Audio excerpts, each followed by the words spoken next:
She senses it. Long before it's said. Long before you lie. Before the smile turns fake. And the tone changes by just 1 degree. She knows. But she won't say a word. Because women are taught to survive quietly. To sharpen their instincts in silence. You think she's naive? No. She noticed your hesitation. Your missing eye contact. Your rehearsed excuses.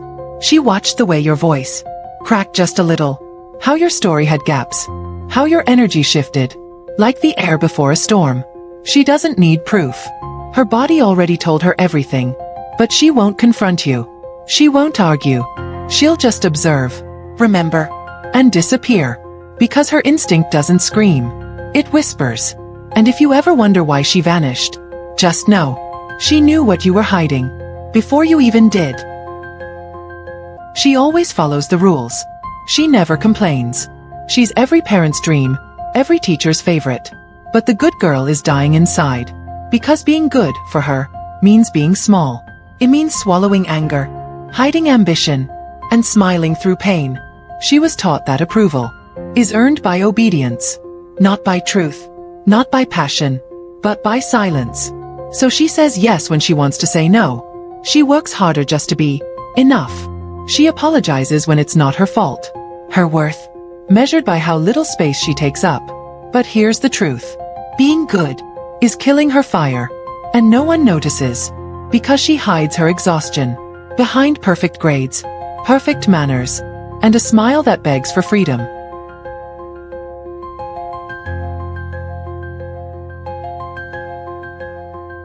A woman who still cries, still hopes. But when she stops caring, that's when the storm begins.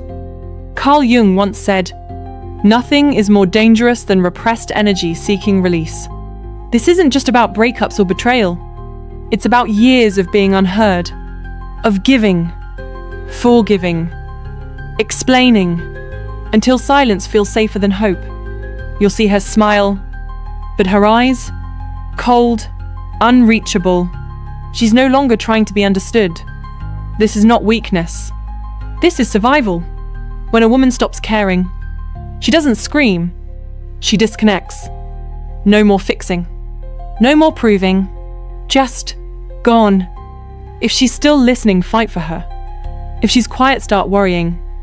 Because the scariest version of her is the one who has nothing left to lose. Hey, say trauma runs in families. But for women, it lives in the bones. From grandmothers who stayed silent, to mothers who survived in silence, to daughters who feel the weight without knowing why. Psychologist Rachel Yehuda says, trauma can be inherited, biological, altering how future generations respond to stress. That means you might cry at something small, not because you're weak, but because your nervous system carries a history of unshed tears. A woman's pain doesn't start with her. It's passed through lullabies, through warnings, through unspoken rules. Don't be loud. Don't take up space. Don't make men uncomfortable. These aren't just lessons. They're survival codes written into her identity. Healing isn't just for you. It's a rebellion for every woman before you, and a gift for every woman after you. They say she's so independent. But here's the dark truth. Hyperindependence is not strength. It's a survival response. Dr. Nicole Lepra said, hyperindependence is a trust wound in disguise. She doesn't want to do everything alone. She had to. She stopped asking for help when help never came. She learned that vulnerability leads to disappointment. So now, she builds her own life, carries her own pain, and refuses to need anyone. People admire her grind, her resilience, her hustle. But no one sees her exhaustion, or her quiet hope that just once, someone would say, "You don't have to do this all by yourself." If you love a hyper-independent woman, don't try to fix her. Just stay long enough to prove you're safe. Because what looks like strength was once the result of being left behind too many times. Tag a woman who needs to hear this. She's not alone.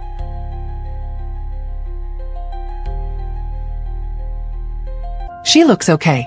She even says, "I'm fine." But let me ask you this. When was the last time you truly looked past her smile? Virginia Woolf once wrote, The eyes of others are prisons. Their thoughts are cages. So she performs. Every single day. Composed. Productive. Smiling. At the office she leads. At home she serves. In public she shines. But in private, she falls apart. Quietly. Her inbox is full. Her schedule packed. Yet her soul feels empty. She jokes. She posts selfies. She gives advice. But nobody asks, "Are you okay?" Because she's always been the strong one. But even the strong get tired of being unbreakable. So if you see her smile today, remember this. Some smiles are not signs of joy, but shields. If you love her, ask twice. And if you are her, don't suffer silently. Share this with someone who might be hiding behind their smile. She didn't scream.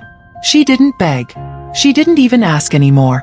She just went quiet. But inside, something fierce was building. Not loud. Not chaotic. Just constant. Every time she was interrupted. Every time she was dismissed. Every time her silence was mistaken for weakness. They thought she was calm. But calm isn't peace. It's pressure. And pressure builds. Until one day, she no longer needed to be heard. Because she became undeniable. You didn't notice when she was hurting. But you'll notice when she stops caring. Her rage wasn't explosive. It was strategic. And quiet. Until it wasn't. She used to say sorry. Even when it wasn't her fault. She used to try harder. Even when it was breaking her. She was the good girl. Always polite. Always soft. Always the one who forgave too much. And asked for too little. But something changed. Not loudly. Not violently. Just silently. She stopped texting first. She stopped explaining herself. She stopped smiling when she didn't feel like it. The good girl didn't die. She just evolved. Into someone who finally had enough. Enough pretending. Enough peacekeeping. Enough self-erasing. And now she's still kind. But she's no longer soft in places that hurt her. Call it dark. Call it cold. But to her, it feels like freedom. She said she moved on. She said she forgave. But her body remembers everything. The tightness in her chest when she hears that one name. The way her hands shake when someone raises their voice. The tension in her shoulders that never really leaves. You see, women are taught to smile and let go. To be strong and not make a scene. But trauma doesn't leave just because we pretend it's gone. It lives in the body. It hides in the muscles, the breath, the silence. And when no one's looking, the memories resurface. Not in thoughts, but in reactions.